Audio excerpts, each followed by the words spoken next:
Hello guys, welcome back to Custom Gamer. My name is Daz, and today we're going to have a look at some more Guild Wars 2. I haven't done any videos since the release, which was about 3 months ago now, so I've had a chance to actually play the game through on a couple of characters actually. And this is my engineer, who's about level 60 odd I think in this video. I can't remember, it was recorded a little while ago. And this video is going to be all about climbing frames.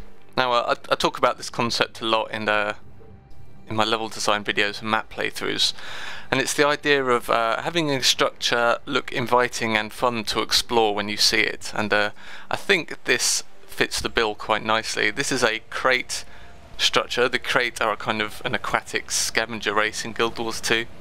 They generally like to take slaves and kind of steal other people's stuff rather than building it themselves, as is evidenced by their architecture here. Obviously they plundered all these ships and then used the leftovers to build a little town for themselves.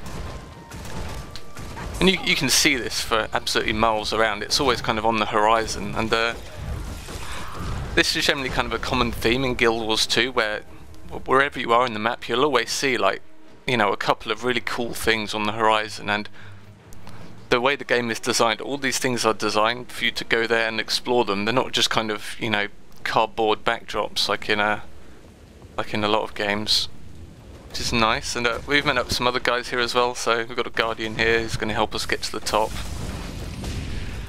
And, my engineer is he's got bombs, grenades, and double pistol setups, which is a fairly complex spec, but it lets you kind of have 15 different attack abilities to use at your disposal. Now, the grenades and bombs are great for kind of control effects. There's lots of kind of knockbacks and blinds, and there's a lot of condition applicators there as well, and the dual pistols are very heavy condition damage as well, so lots of burning and poison and everything like that. So when you combine them all together, it's a very potent setup. Just takes a long time to get the muscle memory down to learn what all the different abilities do and when to swap to them, but it's a really interesting spec once you learn it. It's very fun. I'm playing with the UI off here in this gameplay, just so you kind of don't get tunnel visioned by it. And I think it's amazing that you can actually play an MMO without gimping yourself completely with the UI off. It's practically unheard of. I can't think of any MMOs that you can play like this really. There's probably one or two, but yeah. I just think it's amazing that everything still works in with the UI off.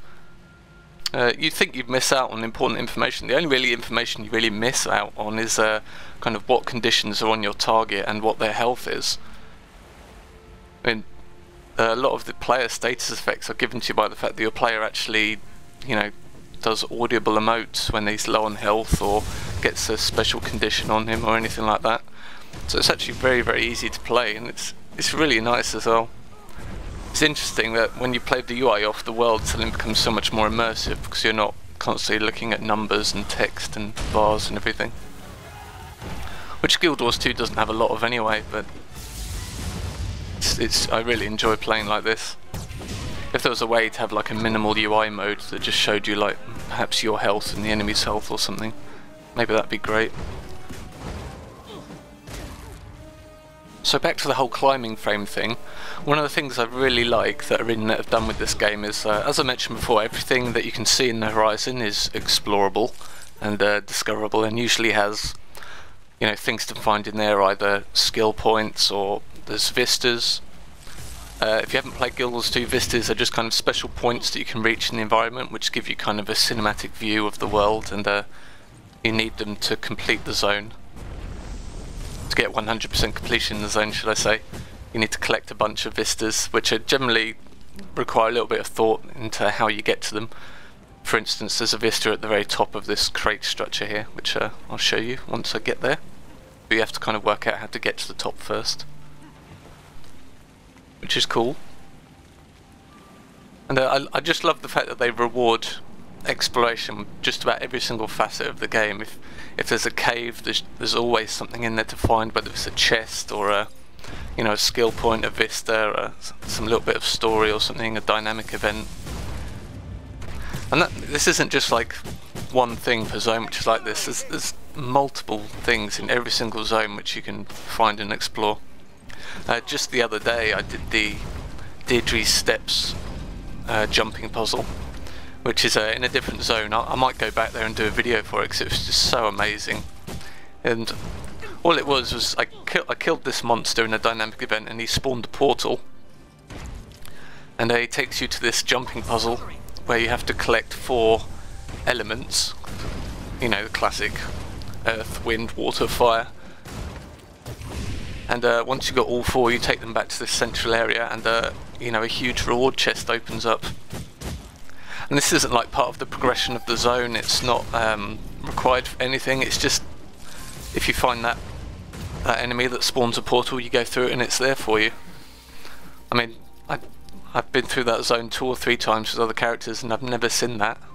I'd spotted it with this character on the way through and it was amazing. Yeah, I think I'll have to do a video of that because it's a great looking zone as well. It's very kind of, if you've seen the movie Avatar, with all the kind of floating rocks with, you know, plant roots wrapped around them and things like that, it's very much like that.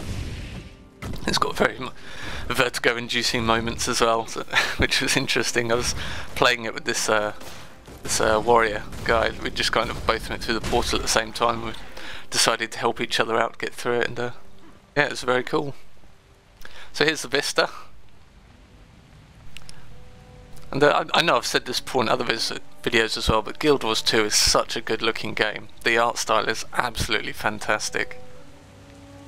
You can really tell they've spent like, I think how long's it been, 5 years or something like that they've spent making this game. You can really tell every single zone is so unique, and it's really hard to spot kind of, you know, reused art assets and things like that, which is generally very telling in MMOs. Like, there's generally a kind of a common pool of art assets which are just used absolutely everywhere, but in Guild Wars 2 everything feels unique. They've either done a very good job of disguising the fact that all these meshes are the same, or they've actually gone ahead and made unique stuff for every zone, which is very impressive either way. So yeah, we got to the top of this and we found our vista, and that was our reward chest. And there were other crate structures like this which generally have the same kind of layout, but it's usually kind of different enemies and things like that. I've done another one with like a champion class mob at the top of it here guarding a chest, so it's a little bit of variety there. Alright guys, this was a bit more Guild Wars 2, and I'll see you next time.